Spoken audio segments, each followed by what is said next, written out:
Hey, my name is Matt Holliday, and today we're here in the Heirloom Surfboard Shop with Fiberglass, Florida, and we're going to be talking about resin pin lines.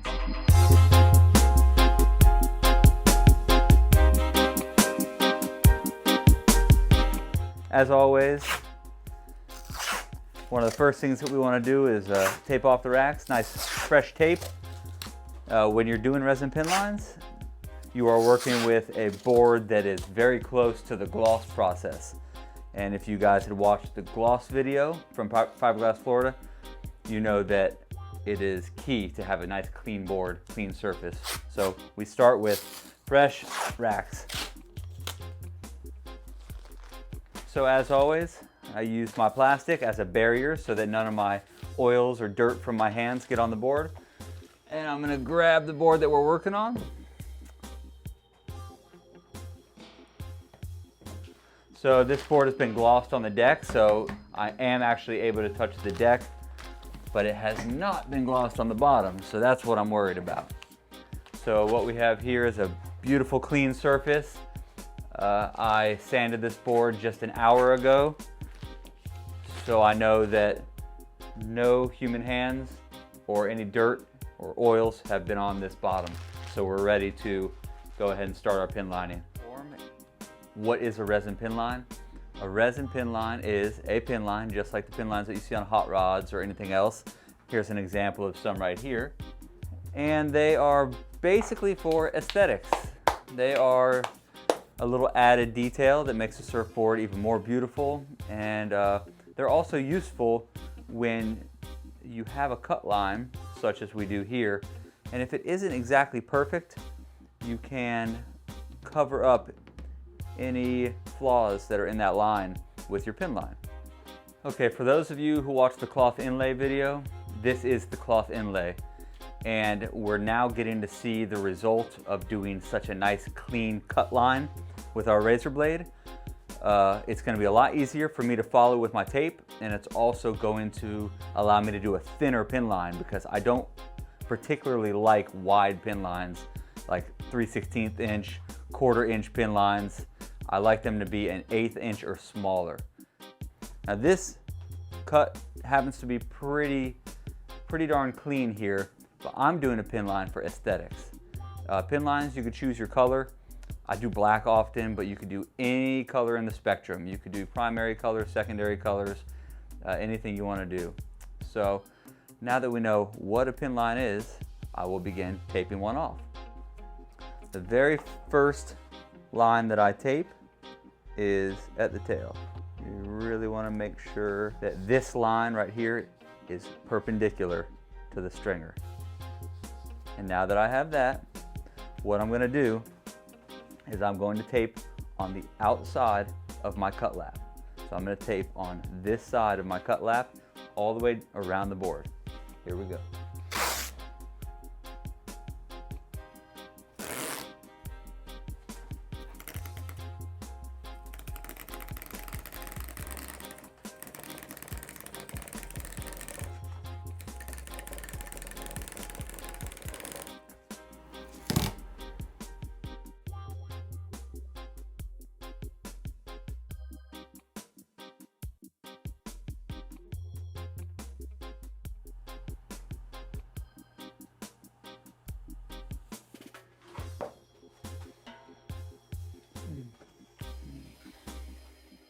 This tape in particular lays a very nice straight line, but it doesn't lay a curved line very well. So I come in at the nose with my 3M 2727 Highland tape. And I just kind of match my line up and I make my curve with this tape.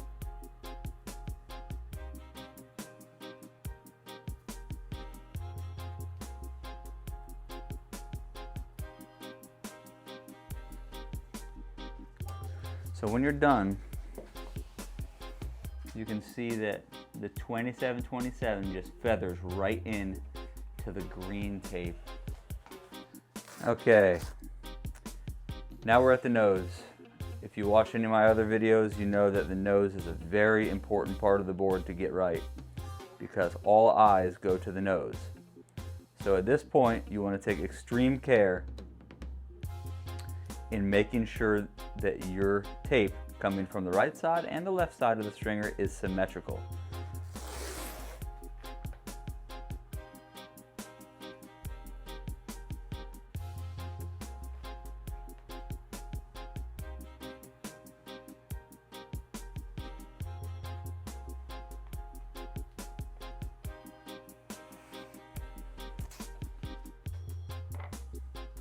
So as you can see, from the right and the left side of the stringer, I'm coming in completely symmetrical and meeting right in the middle. So it doesn't look like I'm coming in wider on this side, narrower on this side, or vice versa. They look pretty precise, at least as good as human hands can do.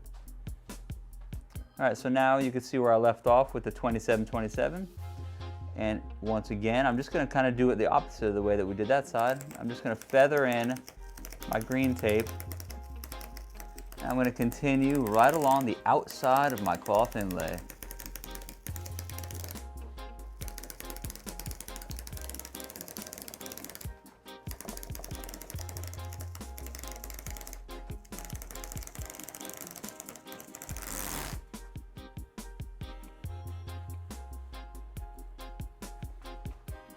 One thing to take note of is when you complete both of your lines, is go ahead and look at how they're coming in and the distance from the stringer. You don't have to measure it, but if you can just eyeball and make sure that they're coming in symmetrical to the tail, just like we were symmetrical at the nose. And this space is what I'm talking about right here. All right, so if there was a hard part about pin lining, this is probably it. This is where we tape on the inside of our cloth inlay. And this is where we have to do the best we can to follow your first tape line with your second tape line.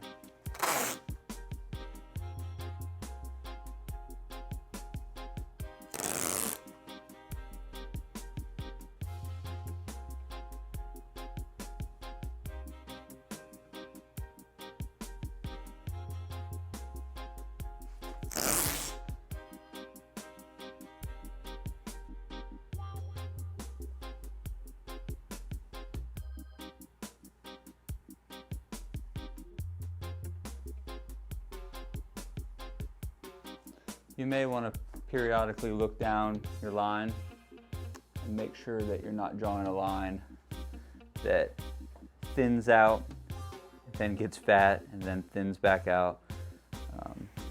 Now, we're human, so these lines aren't going to be perfect, but if you see something that you could fix, go ahead and fix it now instead of seeing it later and having to sand the pin line off the board.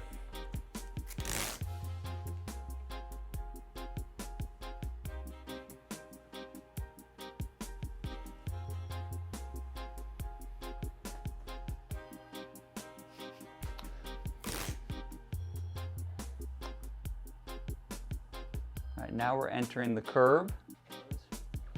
You want to take care to make sure that your tape lines are staying parallel with each other, not getting any thinner or thicker. But one thing that I do like to do is right at the nose, it's a nice classy look if you just widen the pin line right here to the tip of the nose, just in the last 3-4 inches. We call it a flare. So right here, not only are you trying to match the curve of your first tape line that you laid, but as I mentioned before, I added kind of a flare, a widening of the pin line right at the nose. So the widening of the left side needs to match the right side. So that's what I'm kind of working hard on right now, is just making sure that both lines come in at the exact same thickness.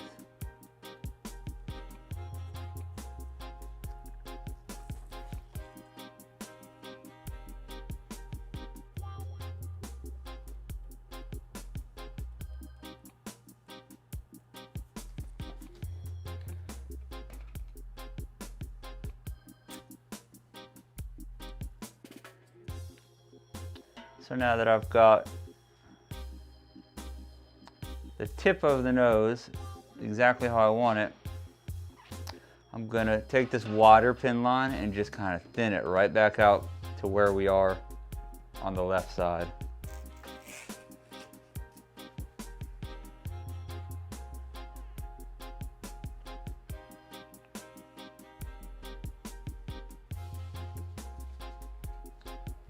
So once you get back to your thickness that you had on the opposite side of the board, you just want to maintain that thickness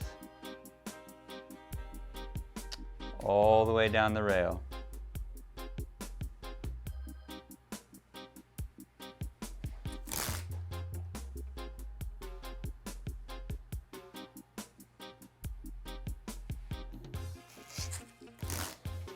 It's coming along nicely. Consistency is the key when it comes to laying a line that's nearly 10 feet long. This board is 9 foot 8 inches. So when you're laying something that long, it's really about consistency.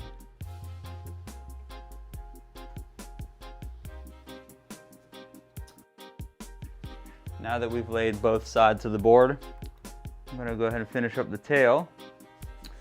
What I do is I lay my second parallel tape line down here. And then I'll just go ahead and cut it off there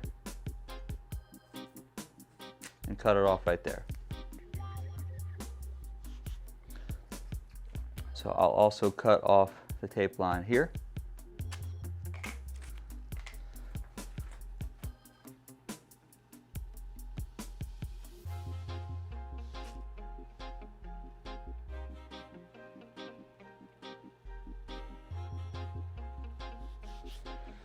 And I'll cut off this tape line right here. And what I'll do is I'll take this 1/4 inch tape.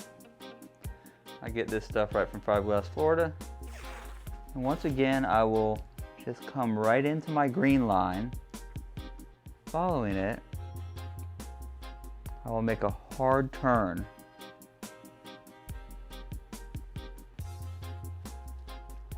Just like so.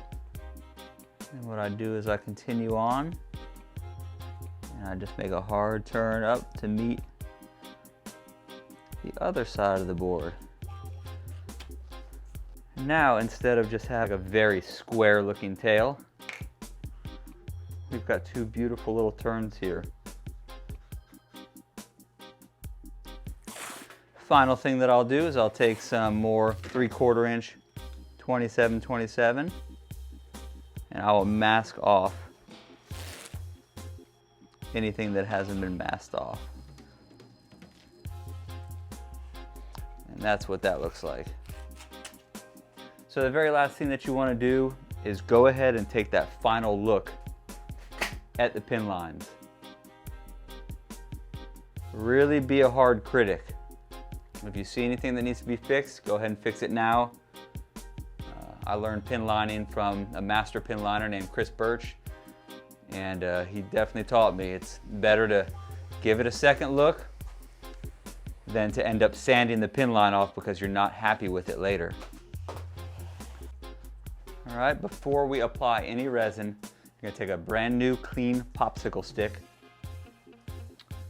and you can just give it a little bend, and we are going to mash the tape down. Both sides of it. I'm applying quite a bit of pressure actually. Really pushing on this tape because I want a good bond to the board. The resin that we use to pin line is our Untitled surfboard gloss resin from Fiberglass, Florida.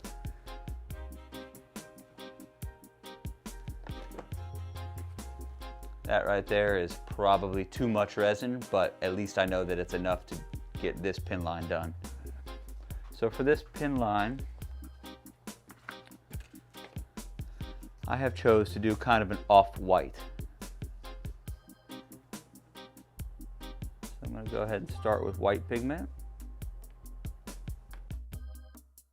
And we want to make sure that this pigment has changed the resin to an opaque white. We don't want it milky, certainly don't want it transparent.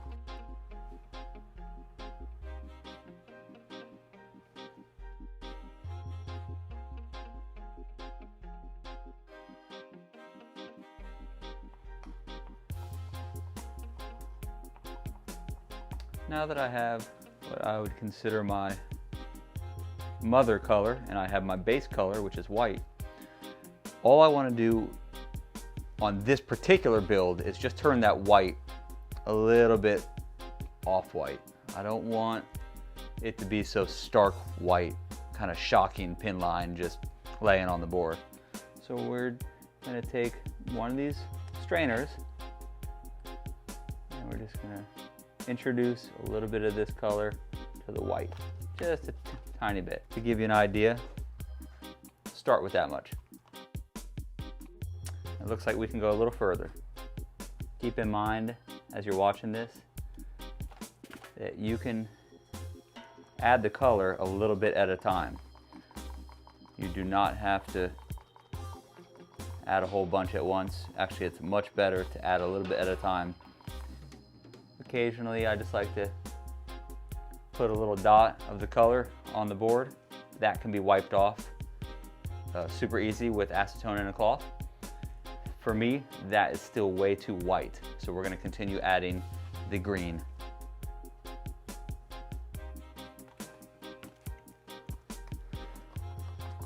I guess you don't have to. It's getting a little darker, but still not good enough for me yet.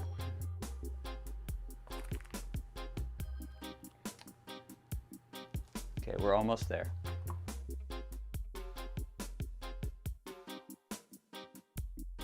So this is the final color, what we've ended up with. I'm going to take my polyester wax, shake it up, and I just want just a little bit in my resin.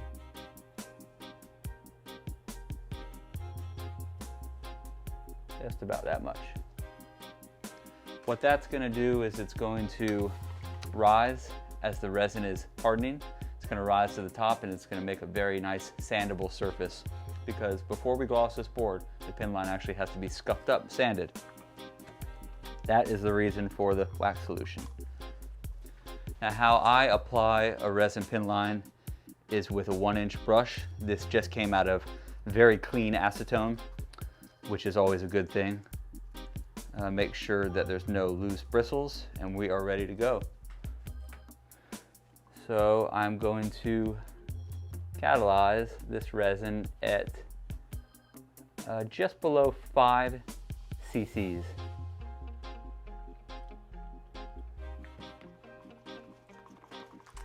Make sure you get a good mix. And this is how I apply. I wet my brush and I get all the air out of my brush.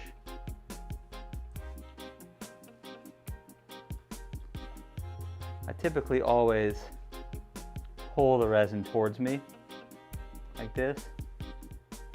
It just works best for me. But as I lay it on the board, you can see I have a bunch on my brush. So what I actually do is I take it and I start far away from where I just ended and I drag towards where I just ended. And then I just move it up away. Once again, start way ahead of where I just ended. That way you fade into where you just stopped. So it looks like this. Because you want an even consistency and thickness. And typically I would be doing this a lot faster. But for the sake of the video, slow it down a little bit.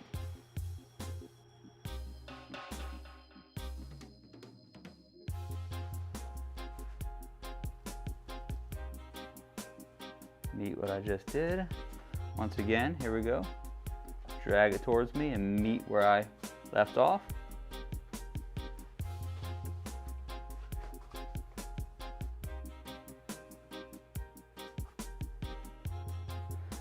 And right here at this point, I have the entire board done. but it is not, the thickness is varying greatly. So what I do is, I just start out with not a soaking wet brush, but a wet brush. I'm coming towards you. And I go ahead and with the same pressure, I take it down the entire pin line, just like this.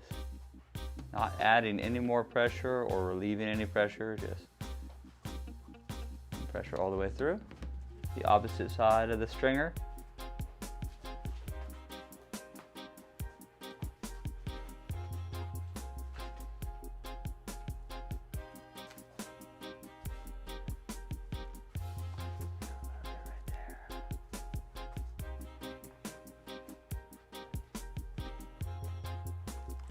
All right, cool. So now that that's done, I take my gloves off, because anybody who's worked with resin and tape out there knows it's very difficult to pull tape when you have gloves on. So I'm going to start pulling the inside, which will begin right here. You want to leave the outside tape on as long as possible. And this is how we pull. Take your left hand and meet your right hand, right? Take your left hand. Now I'm doing this slow. Typically I do this a lot faster. Okay, and that's where that ends right there. Now what you can see is I have a nice little bit of tape and it's not going to get stuck to me or the rest of the board or anything else. Kind of important to plan out how you pull your tape. Now on this time, I'll do it more real time. This is typically how I would pull the tape.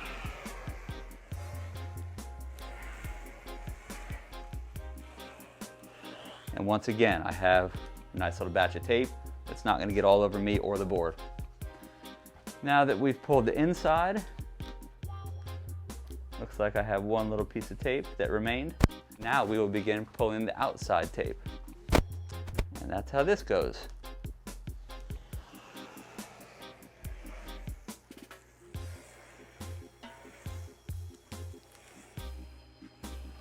Be careful at the nose. There we go, nice. Our last rail.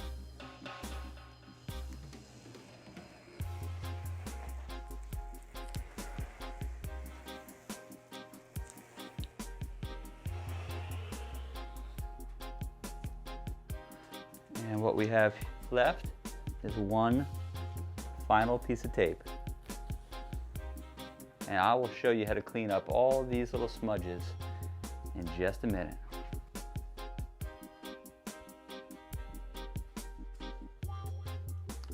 All right, let's talk about cleaning smudges. Cleaning smudges is so easy. I have a rag with clean acetone, and as you can see, maybe I got a little crazy. Right here, I went on the outside of my 1-inch tape, my 3/4 inch tape. So I will just, I have to say, it's very easy to clean these smudges, but guess what else is easy? Accidentally hitting that wet resin pin line. So let's not do that. Take extra care when you're cleaning smudges. Here's a little dot right here. I could sand that off later, or in 1 second, I can wipe that right away. And y'all may remember all these dots down here, starting from the lightest one all the way down to the darkest. Just stay away from the wet pin line. And we just go ahead and wipe it up. No big deal. Comes off very easily.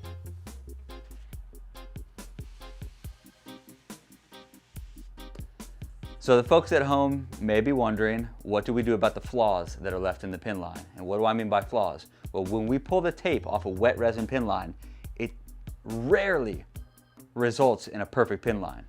And as you can see here at the nose, I have an unintended drip that I'm not satisfied with, but that's okay. When your resin pin line is hardened to the point where it's been sitting for a few hours, so the resin pin line is as hard as it gets, you can come back with a razor blade or a piece of sandpaper and you can address any issues that are unsatisfactory on your surfboard. That's how we handle those flaws. All right, guys, thanks so much for being here in the Heirloom Shop today with Fiberglass Florida, talking about resin pin lines. This one turned out really good. If you want to follow this board, get on my Instagram at Heirloom Surfboards and watch the rest of this board being built. Fiberglass Florida supplies me with all my materials, so go check those guys out if you need surfboard building materials. We'll see you guys next time. Peace.